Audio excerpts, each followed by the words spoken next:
Berumur 30 tahun, saya belum melihat Rasulullah dalam mimpi. Apakah keadaan ini dianggap sebagai celaka? Standar melihat Rasulullah di dalam mimpi nampak atau tidak nampak tidak termasuk bagian dari kewajiban seorang muslim. Melihat Rasulullah dalam mimpi adalah hadiah dari Allah Subhanahu wa taala. Sahihkah hadisnya?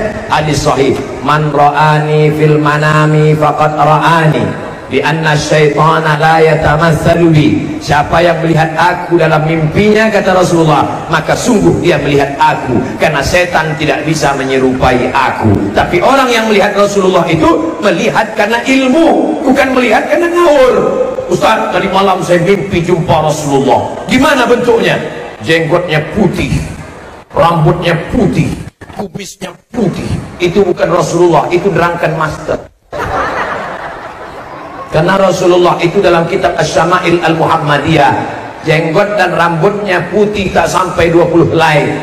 Jadi orangnya berilmu dulu, la ilaha illallah betul, tapi lihat pangkal ayatnya, fa'lam annahu la ilaha illallah. Belajar ngaji ilmu. Kalaupun sudah mimpi jumpa Rasulullah, setelah mimpi jumpa Rasulullah itu menjadi tukang ngomong banyak bicara, atau hatinya makin khusyuk, menjadi orang yang makin banyak ibadah, atau justru makin sombong membanggakan diri. Melihat Rasulullah hati menjadi tenang, melihat Rasulullah sholat bertambah khusyuk, melihat Rasulullah hataman Quran makin bertambah. Itulah kebaikan. Tapi kalau ngaku mimpi Rasulullah, makin banyak cerita, makin banyak bicara, amal berkurang, maka sesungguhnya kita sedang dipermainkan. Na'udzubillah. Amalan apa yang paling disukai Allah? Ditanyakan oleh Abdullah bin Mas'ud, ayyul a'mal ahabbu ilallah? As-salatu ala waqtiha, salat pada waktunya. Qultu tsumma ayyun, apalagi? Birrul walidain, berbakti kepada orang tua.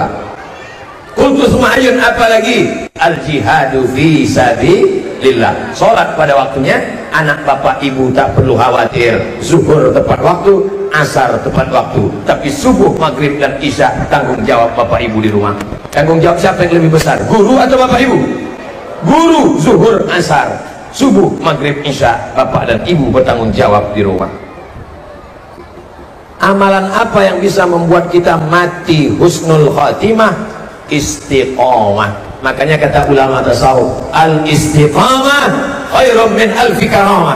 Satu istiqamah lebih baik daripada 1000 karamah. Bisa jalan di atas air, bisa terbang di atas awan, bisa bicara dengan binatang, mendengar tasbih pohon kayu. Kalau tak ada istiqamah, tak ada gunanya. Mudah-mudahan kita semuanya istiqamah. Aqwamuha wa in qalla, adwamuha wa in qalla. Sedikit tapi istiqomah lebih baik daripada banyak tidak istiqomah.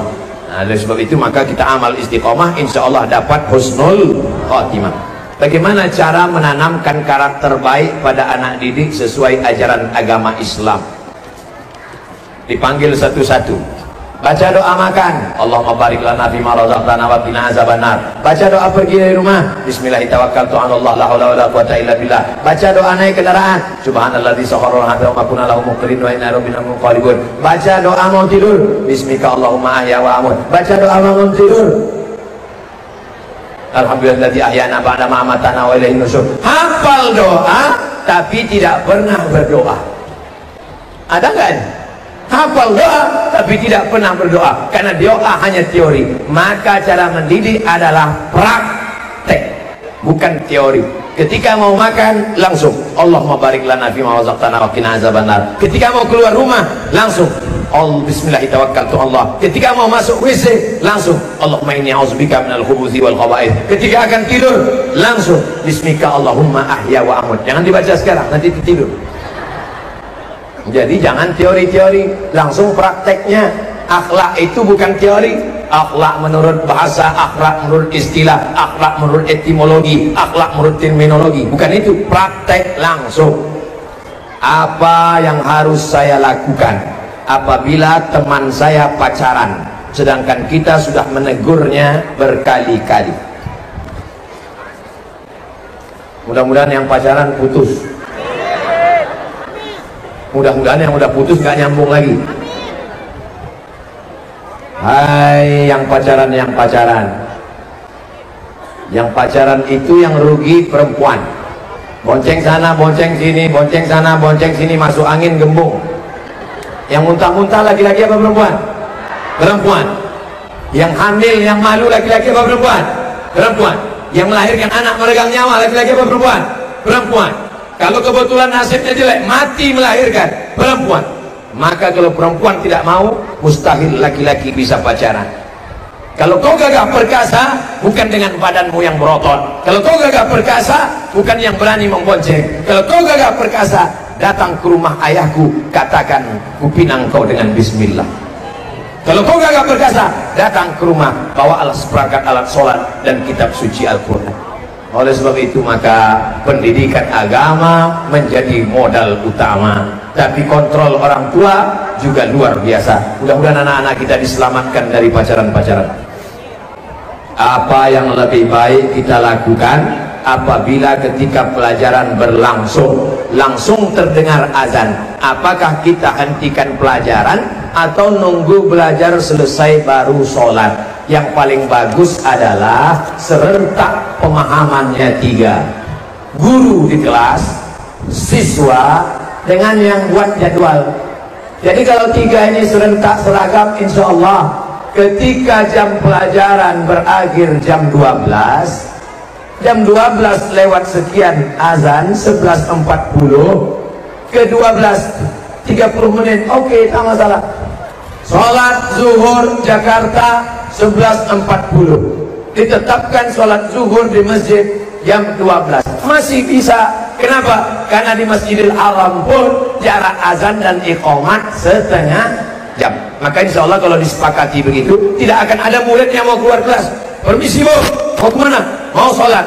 Tenang, nanti jam 12 kita akan serentak sholat zuhur. Yang buat jadwal ngerti, gurunya ngerti, muridnya ngerti. Sholat jam 12. Adapun 20 menit menanti itu memang biasa dilakukan, bukan termasuk orang yang fawailul lil musalli.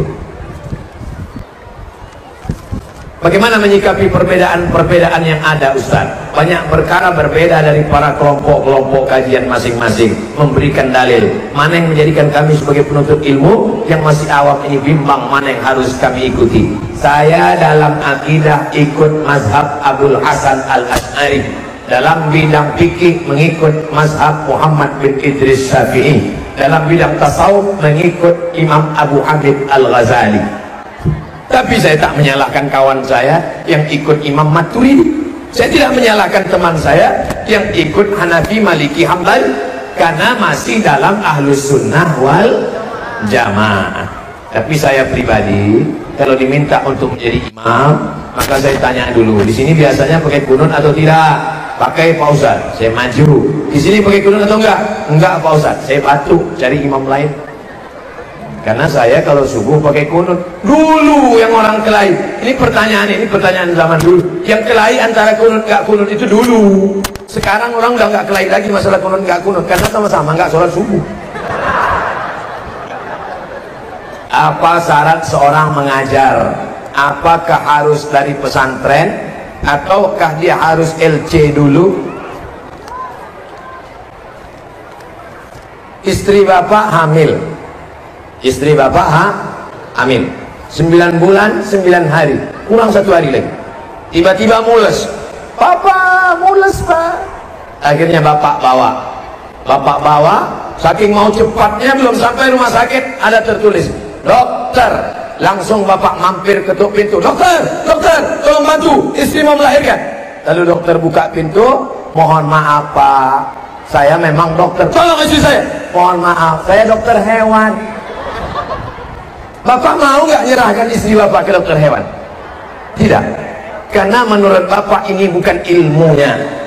Bapak takut menyerahkan istri ke dokter hewan karena tidak sesuai ilmunya menurut bapak.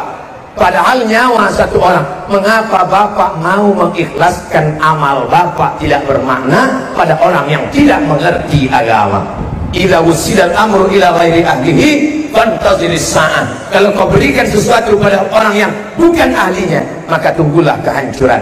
Maka kalau dalam bidang agama, serahkan kepada kiai, tamat pondok pesantren, tamat dari UIN, tamat dari Universitas Islam, tamat dari Al-Azhar, dari Ummul Qura Makkah, punya standarisasi mengajar. Kalau tidak, kita khawatir dhalla wa adalla. Saya tidak mengatakan mesti alumni Azhar, enggak, dari UIN Ciputat, dari IAIN, dari Sekolah Tinggi Agama Islam, dari pondok pesantren. Ini baik, tapi mesti keahlian.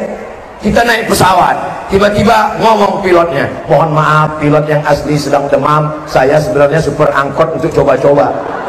Mau gak naik pesawat? Walaupun gratis, saya yakin turun semua. Sedangkan untuk naik pesawat dari Pekanbaru ke Jakarta aja kita nggak mau.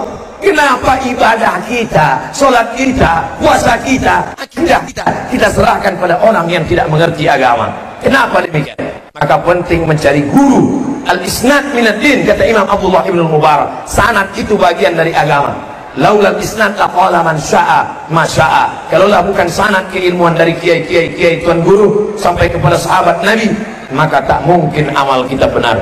Maka insya Allah di Jakarta ini masih banyak para alim ulama. Ikuti kajian Kiai Haji Al-Fadil Kiai Mahfud Asirun, baca kitab kuning tasawuf, nama kitabnya Tambihul Mu'tarrid, peringatan pada orang-orang yang tertipu merasa sedang beramal padahal sebenarnya tidak beramal. Andai saya di Jakarta, andai saya tinggal di Jakarta, pasti saya tidak absen mengikuti kajian kitab Tambihul Mu'tarrid yang ditulis oleh Imam Abdul Wahab As-Sa'rani, ulama besar, murid dari Imam Jalaluddin Abdurrahman As-Suyuti, di antara wali-wali Allah Subhanahu wa taala. Ikuti kajiannya, cari jadwalnya, nama kitabnya Tambihul Mu'tarrid.